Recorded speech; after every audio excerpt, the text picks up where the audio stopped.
Ça tient à quoi une aura de star? Pourquoi tel acteur supérieurement doué n'enflammera jamais l'imaginaire des foules, alors que son compagnon de cours de théâtre, lui, déchaînera les passions cinéphiles? Prenez Gaspard Ulliel, que j'ai interviewé cette semaine pour Les Confins du Monde. Plus le temps passe, plus l'acteur de 34 ans dégage ce champ d'énergie impalpable qui fait les grandes stars. Question d'humanité, de faillibilité, de photogénie aussi bien sûr, mais également question de mystère. Et ça, on peut faire ce qu'on veut, le mystère on l'a ou on l'a pas. Bienvenue dans Buzz. À l'affiche du Buzz, Astérix par Alexandre Astier. Les Confins du Monde avec Gaspard Ulliel et Gérard Depardieu. Et Green Book avec Viggo Mortensen et Mahershala Ali. Envie d'explorer le monde sans quitter votre fauteuil? Vous êtes au bon endroit. Quoi?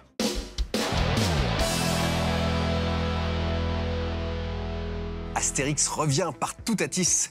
À 91 ans, Roger Carrel profite d'une retraite bien méritée et c'est désormais Christian Clavier qui assure la voix du valeureux Gaulois. Le visiteur connaît bien le personnage, il l'a déjà incarné 2 fois, notamment lors du Mission Cléopâtre d'Alain Chabat. Alexandre Astier co-réalise et pour l'occasion, il a inventé une histoire inédite d'Astérix avec l'accord des ayants droit. Alors, direction la Gaule par Bélénos. À partir de maintenant, je ne dois plus être le seul à connaître la formule de la potion magique. Quoi? Je vais donc partir à la recherche d'un jeune successeur à qui j'enseignerai la recette de la potion magique et qui deviendra le nouveau druide du village. Quoi? 4 ans après le domaine des dieux, Alexandre Astier repart en Gaule avec un scénario original d'Astérix. Le secret de la potion magique est une histoire de transmission dans le plus pur style de la BD de René Goscinny et d'Albert Uderzo. Enfin, ne pleurez pas l'absence de Roger Carrel en Astérix, son remplaçant de luxe, Christian Clavier, est excellent. Avez-vous en tête la liste des jeunes druides gaulois bien cotés? Je crois qu'on a des petites fiches. Des petites fiches? La petite fichette maison. Impeccable, d'impeccable. On peut retrouver toute la BD, mais quand même avec des acteurs qui tiennent les personnages. C'est toute l'ampleur du jeu d'acteur avant et après, toute la possibilité, la magie et le monde de l'enfance que représente l'animation et le dessin. Ave César, cette potion, je te la donnerai. La potion des dingos? Quelle est cette manigance, Sulfurix? Ce soir, c'est la fin du village de crétins moustachus, la fin d'Astérix. La fabrication d'un film d'animation, c'est extrêmement minutieux et c'est très long et c'est très par petites cases. C'est-à-dire qu'en fait, le goût, la saveur des choses, à part l'enregistrement avec les acteurs où à l'oreille ça sonne, l'image, la belle image arrive très tard. En animation, c'est frustrant et un peu aride très longtemps. Il faut avoir les idées bien fixe jusqu'au bout, parce qu'il faut imprimer, il faut que ça devienne vivant tout ça, et ça devient vivant très tard. Donc il faut être un peu, je sais pas, maniaque. Il y a des œuvres qui se démodent pas, La Gaffe ça se démode pas, Spirou ça se démode pas, Astérix et Obélix ça se démodera jamais. Vous donnez à lire La Zizanie par exemple, ou Le Domaine des Dieux à un enfant, il le lira avec autant de plaisir qu'un enfant il y a 50 ans. Alors, qu'est-ce qu'il raconte, le gros lardon? Il ferme un peu son caquet, là. Tu veux faire le show avec moi? Ah, bah oui, c'est fini, là. Oh non, moi, je pense que je devais être sur la fin.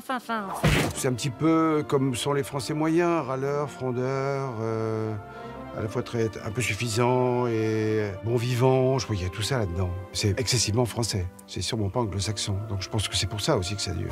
Vite, Obélix, fonce! À l'image d'un soldat shooté à la potion magique, cette nouvelle aventure d'Astérix fonce droit devant au milieu de gags visuels et de répliques bien senties. Un festin idéal pour les fêtes, avec au micro le gratin des comiques gaulois.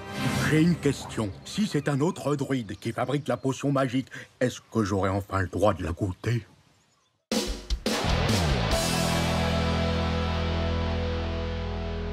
My name is Lily Colson, and I'm 18 years old. These are my 3 best friends. And this is the story of how my town, Salem, lost its mind. La ville de Salem sombre dans la paranoïa après qu'un hacker ait révélé les contenus des ordinateurs et des smartphones de ses habitants. On accuse bientôt une jeune fille étrangère à la machination. Assassination Nation est un film d'exploitation qui tire à boulet rouge sur le patriarcat, la misogynie et la tentation de l'hystérie collective. Dude, the principal got hacked. I'll give him 5 days before he commits suicide. I'm sorry, I just don't have any sympathy for people that get hacked. Pas manchot de sa caméra, Sam Levinson pousse le bouchon très loin jusqu'à un final flirtant avec le fantastique. Assassination Nation a été reçu froidement au pays de Donald Trump. Raison de plus pour faire la fête à cette odyssée pyrotechnique. You may kill me, but you can't kill us all.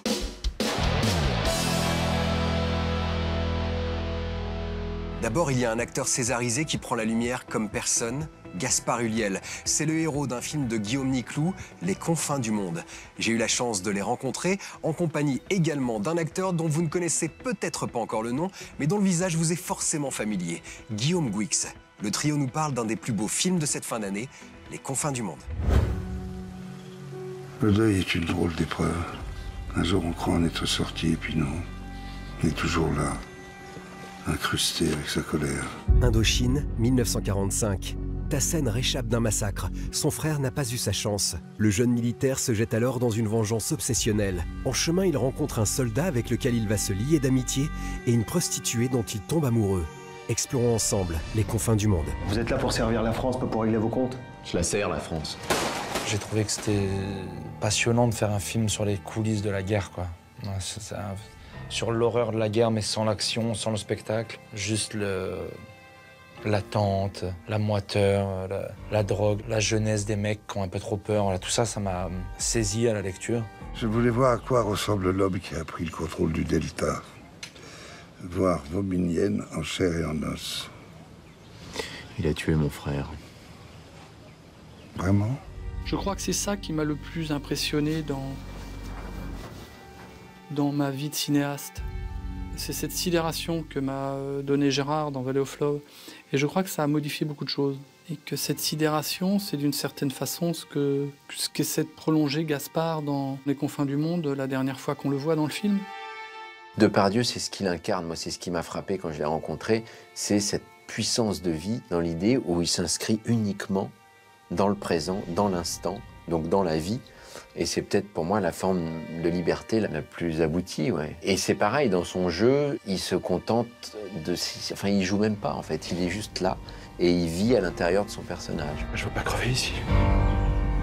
Ça t'emmerde, ça, que j'ai pas envie de crever. Il y a le soldat un peu plus incarné, terrien, qui est un peu plus excessif parfois. Et Gaspard, c'est un personnage funambule, quoi. Il y a un truc plus fantomatique, même parfois on se demande à quel point il est en vie ou pas, je trouve. Moi, je suis un Méditerranéen, je parle avec des gestes, je parle fort. Et lui, il marche sur un fil, quoi. Voilà. C'était passionnant de jouer ensemble, du coup. Tu diras à Vobine que mon nom, c'est Robert Tassen et que je le lâcherai pas. J'ai suffisamment entendu dire Guillaume que pour lui, toute reconstitution historique est un peu vaine, parce qu'il part du principe qu'il n'y a pas de réalité historique réellement objective, et que, en fait, voilà, on choisit de croire à une vérité ou à une autre, mais tout en sachant que la part de mensonge et de vérité là-dedans est assez floue. Donc, et puis c'était plutôt pour lui, du coup, un prétexte qui lui permettait ensuite de s'en éloigner pour librement offrir une vision plus fantasmée de la guerre. Et puis, c'est ce souffle spirituel, métaphysique qui prend le dessus, et ça devient plutôt un film d'errance, en fait. C'est pas tant un film sur le combat armé que sur le combat intérieur qui habite ce personnage. Sachez qu'il y a des ennemis contre lesquels on ne peut pas lutter. Je parle de vous, de votre ennemi intérieur. Ce parcours, cette quête existentielle du personnage, qui est finalement traversée par, obnubilée par deux désirs, c'est sa quête de vengeance et sa passion amoureuse, c'est de quelle façon ces deux obsessions vont cohabiter jusqu'à ce qu'il trouve peut-être une forme d'apaisement, de rédemption. Gaspard Ulliel se lance dans une traque métaphysique devant la caméra à tête chercheuse de Guillaume Niclou. Le réalisateur filme Les confins du monde et tellement plus encore. Le cinéma, c'est ça. Et vous voulez la mettre à quelle place, votre vengeance?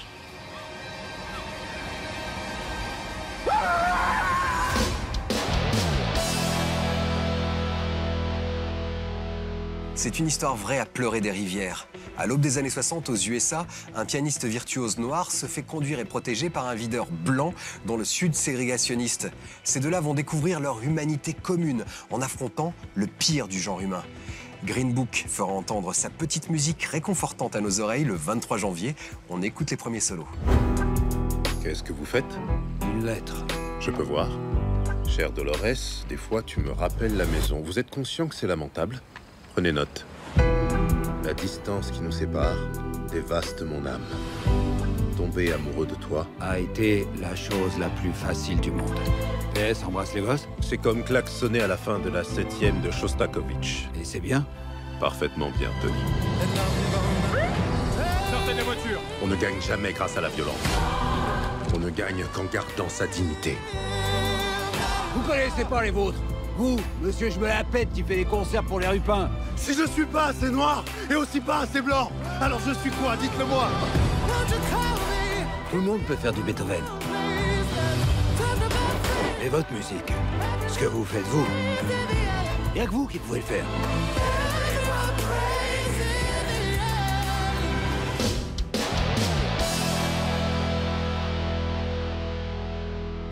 Après un épisode sur la Première Guerre mondiale tout aussi inattendu qu'impressionnant, Battlefield revient sur la Seconde Guerre mondiale avec son 5e opus. Moins de surprise, mais le plaisir de voir ce conflit traité différemment, avec des campagnes qui vous mettent dans la peau de soldats venus de différents horizons. Voilà pour le solo. C'est toutefois le multi qui reste le cœur de l'expérience. De ce côté, pas de surprise, c'est solide, avec quelques améliorations subtiles et suffisantes pour convaincre. En attendant les contenus gratuits prévus dans les mois à venir, dont Firestorm, le Battle Royale façon Battlefield.